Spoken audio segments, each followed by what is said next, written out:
Brasil! Sejam muito bem-vindos a mais um vídeo aqui para o canal Capítulo 1 e hoje nós vamos falar sobre o incrível O Retrato de Dorian Gray, do Oscar Wilde. Esta minha edição aqui é da Biblioteca Azul, já faz uns bons 10 anos que eu tenho essa edição aqui. Eu ganhei, na realidade, em 2013 da minha irmã mais velha, porque eu implorei por este livro para ela me comprasse. E cá está a minha edição. Esta é uma releitura, é a primeira releitura que eu faço, na realidade, de Dorian Gray. Mas o que nos importa aqui é que este livro é um grande clássico, né, na literatura de língua inglesa e que pode parecer até como uma comédia romântica, assim, no início. Porém, ele descamba muito rápido, né, para uma história sombria que mostra a decadência de um homem, que no caso é o próprio Dorian Gray. Para quem não sabe, este livro aqui faz parte do nosso desafio de 12 livros para 2024. Este é o livro do mês de maio. Todos os links estarão na descrição, tanto do desafio quanto dos livros que já foram resenhados aqui pro canal. Confere lá, porque, assim, eu realmente caprichei na escolha aqui dos títulos desse desafio. Então é isso, sem mais delongas, bora lá falar sobre este livraço. Eu li esse livro bem rápido, para falar a verdade, porque eu amei o processo de leitura dele. É bem empolgante ler a história sobre um homem que se impulsiona em direção ao abismo.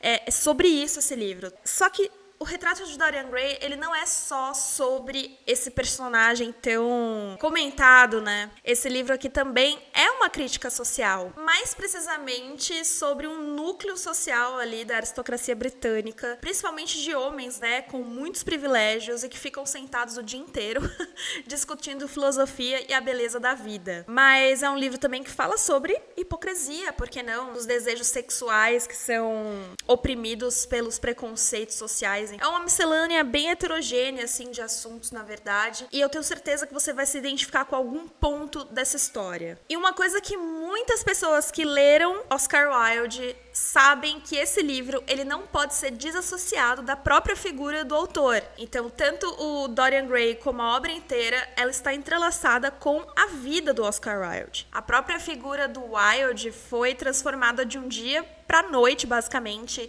entre um dos homens mais celebrados do Reino Unido para um dos mais notórios criminoso sexual ali do país. E graças a este livro, como a gente vai ver, né? O Oscar Wilde, ele já era famoso quando saiu o Retrato de Dorian Gray. E ele foi um dos principais porta-vozes, né, do que viria a ser o esteticismo. O que muitas pessoas chamam de arte pela arte. Eu não sou muito perita nesse assunto para trazer aqui uma tradução do que seria esteticismo. Além do que eu vi no Retrato de Dorian Gray, tá? Então, talvez você vá ter uma ideia aí pelo próprio livro. Então, não vou descrever o que seria esteticismo, porque acho que eu nem conseguiria. Mas é por causa do escândalo sexual que o Wilde foi envolvido, né? Ele ficou basicamente isolado e desmoralizado ali na sociedade britânica da época. Ele acabou se entregando de vez, assim, nos últimos meses de sua vida. E ele fala até a seguinte frase, né? Não vou viver além deste século. Os ingleses não tolerariam isso. E, assim, o Oscar Wilde, ele é irlandês, tá? Quando o Retrato de Dorian Gray foi lançado, o Oscar Wilde, ele já era bastante conhecido, principalmente para o grande público, porque ele era conhecido pelas brilhantes tiradas, a teatralidade, assim, o vestuário ostentoso que ele mesmo usava, além de muitos poemas, contos, palestras e artigos de jornais que produzira na década anterior ao lançamento deste livro. Mas com certeza, né, o Retrato de Dorian Gray foi o ponto emblemático, assim, tanto para os olhos de seus fãs quanto para os seus críticos, né, e ia desempenhar um papel importante na sua própria queda, né, porque foi usado como uma prova contra ele no tribunal para o crime de ser homossexual, né? Isso era uma coisa na Inglaterra até bem pouco tempo atrás. Com certeza, o Retrato de Dorian Gray é uma obra subversiva, tá? E ainda mais para a época que foi lançado. Só que o próprio nome Dorian é uma referência velada, ou talvez nem tanto, né, ao amor dórico de um homem mais velho que mantém um jovem como amante. Então, a parte erótica que trata relacionamentos homossexuais faz parte da essência do livro e está cheia de referências aqui nessa história. Embora o autor ele use termos como personalidade, sentimento romântico e até amizade, assim, para se referir a esses momentos de atração sentida pelo pintor Basil Howard pelo Dorian, é uma maneira de decodificar, assim, no texto a natureza específica homoerótica. Então, talvez não seja tão explícito para os nossos olhos modernos, tá? Mas foi bem escandaloso para a época. E é justamente esse pintor, né, o Basil Howard, que vai ser o primeiro personagem que nos vai ser apresentado aqui na história. E ele é um pintor proeminente que está absolutamente obcecado por um belo rapaz, o Dorian Gray. É o Basil que está pintando o famoso retrato que dá título a este livro. Mas é nesse quadro que o Basil ele vai colocar tanto de si que ele diz, né, para o seu amigo aristocrata ali, o cínico Lord Henry, que ele seria incapaz de expor seu quadro porque as pessoas veriam ali tudo o que ele expôs de sentimento no retrato do Dorian. E ele fala assim na página 95, olha só. Porque transpus para o quadro todo o romance extraordinário, sobre o qual, obviamente, nunca ousei falar a ele, que nada sabe sobre isso, nunca saberá nada sobre isso, mas o mundo pode inferi-lo, e jamais desnudarei minha alma diante de seus olhos frívolos e curiosos. Meu coração não será jamais posto sobre um microscópio de estranhos.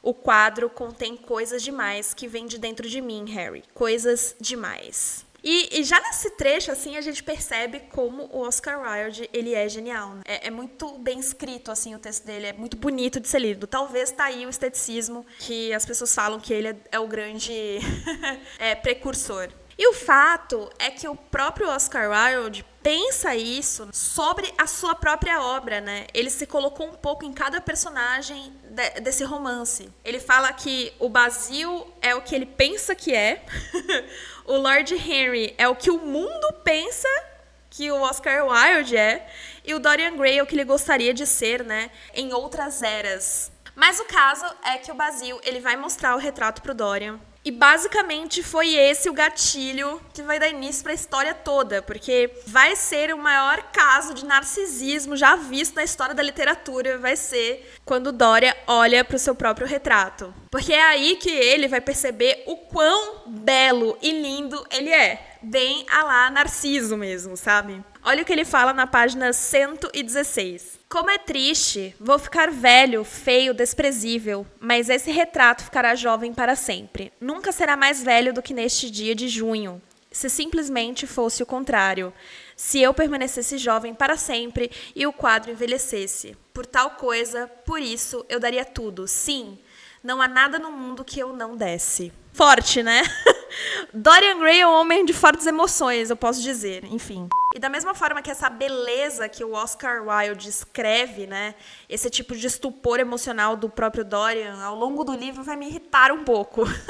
É muito narcisismo em um homem só. E o Dorian acha que tudo isso é por causa da influência do Lord Henry, que estava junto com o Basil no dia que ele apresentou o quadro, né? Só que a partir daí, né, que essa influência do Lord Henry vai criar nele, assim, um caminho completo para a degradação, né? Só que é o seu retrato que vai absorver a corrupção, a crueldade das suas próprias ações. Vai ser nas feições do quadro que vai se ver ali toda a degradação que a alma do Dorian Gray vai passar ao longo da história.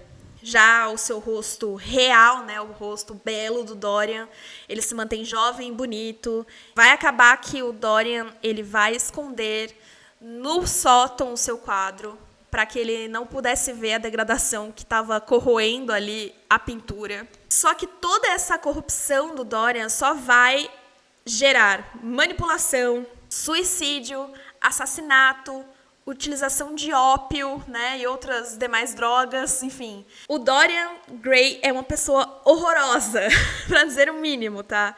E veja como o autor descreve o retrato na página 271. O apodrecimento de um cadáver na água não era tão horripilante. Assim, isso já dá o tom para você imaginar as coisas que o Dorian Gray fez, né, ao longo de sua vida.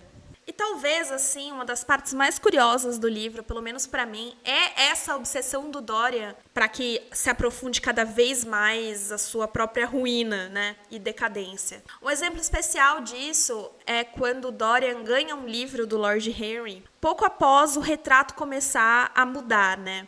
E ele ganha esse livro. E na história em si, ele nunca é dito qual que é o título do livro, mas a gente sabe que é As Avessas. Eu não conheço esse livro, mas segundo Dorian Gray, é um dos livros mais exóticos que ele já leu. E assim, se o Dorian Gray disse isso, eu pretendo muito ler esse livro, tá? E o que me aparenta, assim, por causa dessa indicação desse livro, que é, segundo o Dorian Gray, é um livro venenoso, é essa relação que ele tem com o Lord Henry. Porque ao longo do livro, ele vai colocar toda a culpa da sua autodegradação na figura do Lord Henry. Foi o Henry que fez com que ele percebesse que ele era belo. Isso não é louco?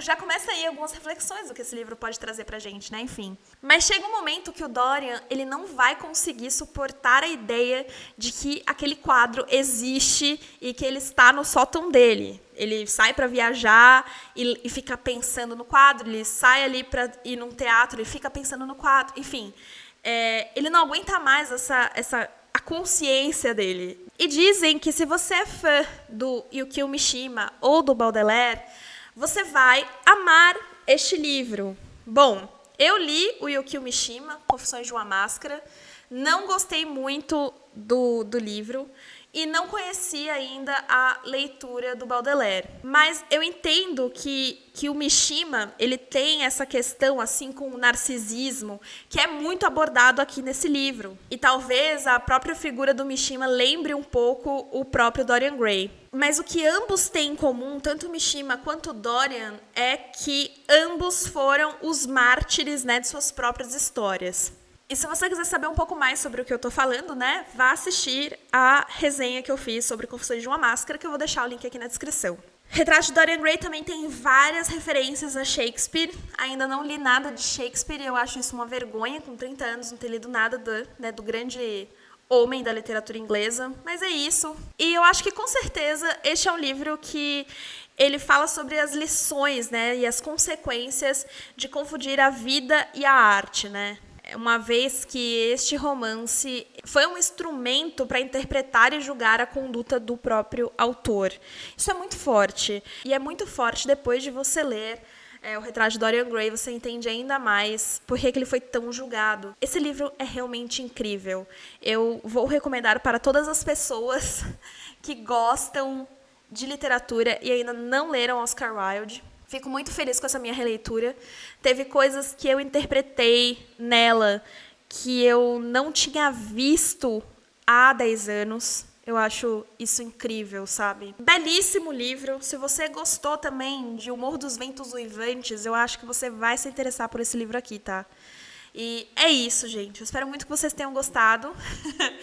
Deixe nos comentários o que você achou sobre essa resenha, compartilhe com quem você acha que vai gostar e eu conto com vocês nas cenas dos próximos capítulos. Um grande beijo e tchau!